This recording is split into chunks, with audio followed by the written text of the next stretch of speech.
চালাবো, tax free গাড়ি কিনবো, এই জন্য যেন আল্লাহ আমাদেরকে সংসদে না নেয়। এবং আমরা বলে দিচ্ছি, হাদি ভাই বলে গেছিল না, বাকি সংসদ সদস্য ঘুম হারাম করে দিবে। আগামী সংসদে যারা যাবে তারা যদি মনে করে থাকে সংসদ হচ্ছে একটা ব্যাড অফ রোজেস, ওখানে গিয়ে আরামে কাটাবে এবং ওই সংসদ সদস্যের এই পদটাকে এটাকে ক্যাপিটালাইজ করে তারা ব্যবসা করবে, তারা হচ্ছে জনগণের সাথে প্রতারণা করবে, তারা নতুন নতুন ঠিকাদারি লাইসেন্স করবে, নতুন নতুন ঠিকাদারি লাইসেন্স করে তারা বিদেশে পাচার করবে, ওই সব সংসদ সদস্যদের ঘুম হারাম করে দেবে ইনশাআল্লাহ। চাঁদাবাজি করার থেকে, আমি প্রায় বলি, চাঁদাবাজি করার থেকে ভোট ভিক্ষা করা অধিক সম্মানের। আমরা মানুষের পায়ে ধরবো প্রয়োজনে, একটা ভোটের জন্য আমরা ভিক্ষা চাইবো, আমরা মানুষের দরজায় দরজায় যাইবো। আমরা তো চাঁদাবাজি করে ব্যাংকের টাকা মেরে দিয়ে হচ্ছে জনগণের কাছে হচ্ছে, এটা হচ্ছে একটা অনেক ঋণ খেলাপিদের নির্বাচনটা হচ্ছে একটা উপলক্ষ, এটা একটা সিজন, মৌসুম, তাদের হচ্ছে ঋণগুলাকে রিশিডিউল করা।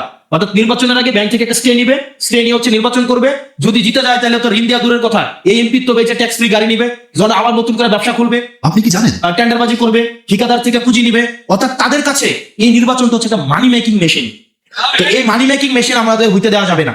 আমি এই ধরনের প্রোগ্রামে আসতে বিব্রত বোধ করি, কারণ এই ধরনের প্রোগ্রাম অতি আত্মবিশ্বাসের জন্ম দেয় এবং এটা আত্মতুষ্টির জন্ম দেয়। তো সমজাতীয়